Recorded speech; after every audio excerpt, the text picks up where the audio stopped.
এখন বাজে 4টা আর আমরা যাচ্ছি শ্রীকে নিয়ে এক জায়গায়। চলো আমার সাথে আর দেখতে থাকো, ভিডিওটা কন্টিনিউ করো। যদি ভালো লাগে অবশ্যই সাবস্ক্রাইব করে দিও, পাশে থাকা বেল আইকনটা অবশ্যই প্রেস করে দিও। তো আমরা এখন যাচ্ছি মামাকে ডাক্তার দেখাতে। না, মামামের তেমন কিছু হয়নি, বাট রুটিন চেক আপ যেটাকে বলে সেটার জন্য আমি যাচ্ছি এখন আমাদের আয়ুষ্মান কেন্দ্রে। তো ওইখানেই একজন ডাক্তার আসে, তো আমি ভাবলাম যে না, ওনাকে একটু দেখিয়ে নিই, যার জন্য আমি আর মাম্মাম চলে গেলাম সেই ডাক্তারকে দেখানোর জন্য। কারণ বাচ্চাদের কিছুদিন পর পর রুটিন চেক আপ করানোটাও দরকার, মানে বাচ্চার জন্যও ভালো বা নিজের জন্যও ভালো।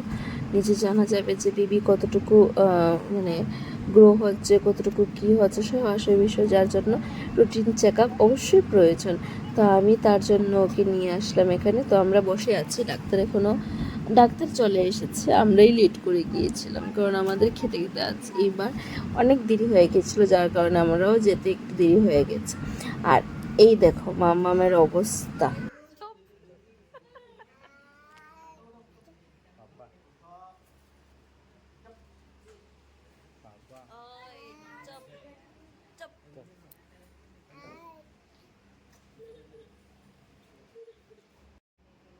তারপর এখন সি টার্ন এলো, তো যার কারণে ওর ওয়েটটা মাপা হয়ে যাচ্ছিল। দেন শ্রী তো একদম ডাক্তারের দিকে এভাবে তাকিয়েছে, মানে ডাক্তার কী করছে সব কিছু দেখছে। আর এই দেখো পাপার কোলে বসে বসে হ্যালো হ্যালো বলছে।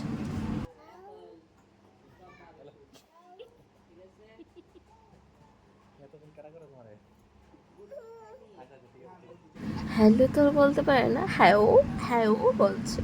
তো আমাদের ব্লগটা তোমাদের কীরকম লাগলো অবশ্যই কমেন্ট করে জানিও। আর তোমরা যদি এরকম আরও ভালো ব্লগ পেতে চাও তো অবশ্যই কমেন্টে জানিও। চলো টাটা বাই বাই, আজকের জন্য ব্লগটা এতটুকুই। যা আমাকে ইউটিউব থেকে দেখছো, ভালো লাগলো অবশ্যই একটু সাবস্ক্রাইব করে দিও, পাশে থাকা বেল আইকনটা অবশ্যই ক্লিক করবে।